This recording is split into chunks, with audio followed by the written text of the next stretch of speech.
Nadie nació tantas veces como Fernando Pessoa. En Lisboa el 13 de junio de 1888, en abril de 1889 de nuevo en Lisboa, en Oporto en 1887, en Tavira el 15 de octubre de 1890, entre otras. Fernando Pessoa nació cuantas veces quiso, ventrílocuo de sí mismo, empeñado en dar no solo voz, sino vida completa a todas las voces que le habitaban, por más que para él poca vida había fuera de la escritura. Quiso llevar cada matiz, cada contradicción de su alma hasta el extremo, y para ello creó su interna multitud, su hermandad de heterónimos. Escribió los poemas de todos ellos, publicó solo 4 libros en vida, 1 en portugués y 3 en inglés, y unos cuantos poemas en revistas, y amontonó todo lo demás en un baúl que se haría famoso, un baúl lleno de gente, según expresión feliz de Antonio Tabucchi.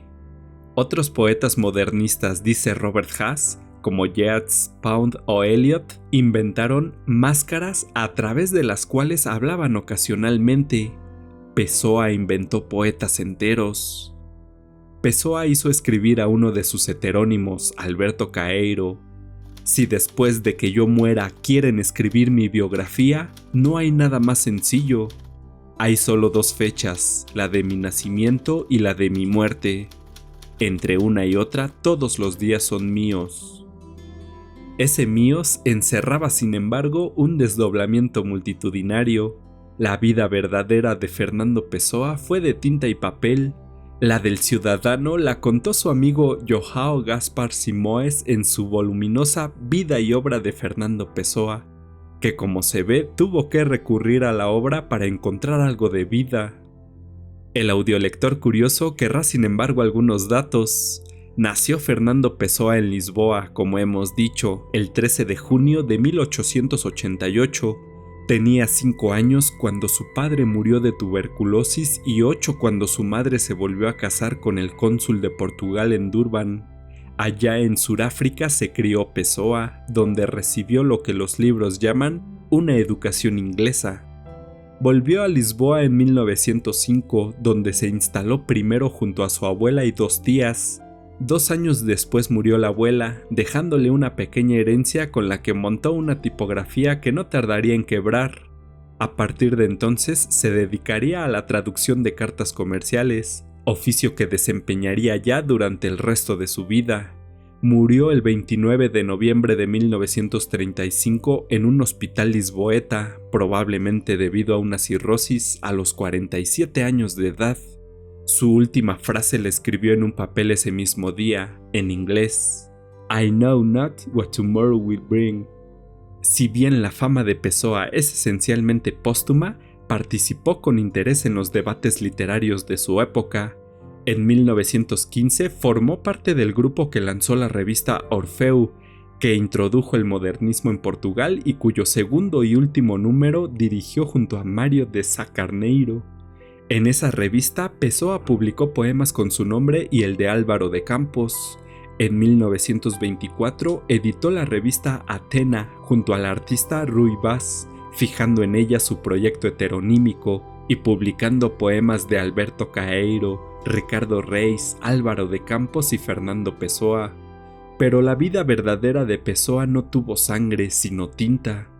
Escribió en el poema Navegar es necesario: vivir no es necesario, lo que es necesario es crear.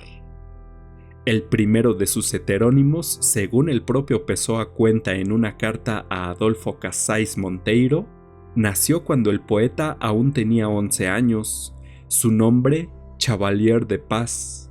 En 1899, durante sus años de estudiante en Durban, crea a Alexander Serge, a quien utiliza para enviarse cartas a sí mismo. ¿Cuántos heterónimos llegó a crear Pessoa? Los estudiosos que han buceado en su baúl discrepan.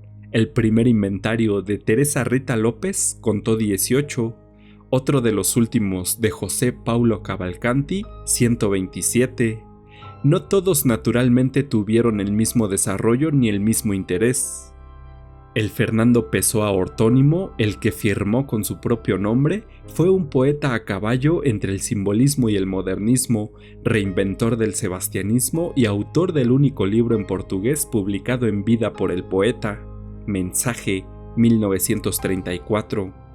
Álvaro de Campos, ingeniero de educación inglesa y origen portugués, comienza su andadura en el decadentismo para adherirse después al futurismo. Ricardo Reis es definido por Pessoa como un médico latinista y monárquico, heredero de la tradición clásica. Alberto Caeiro, el campesino sin estudios, es sin embargo el maestro de todos ellos.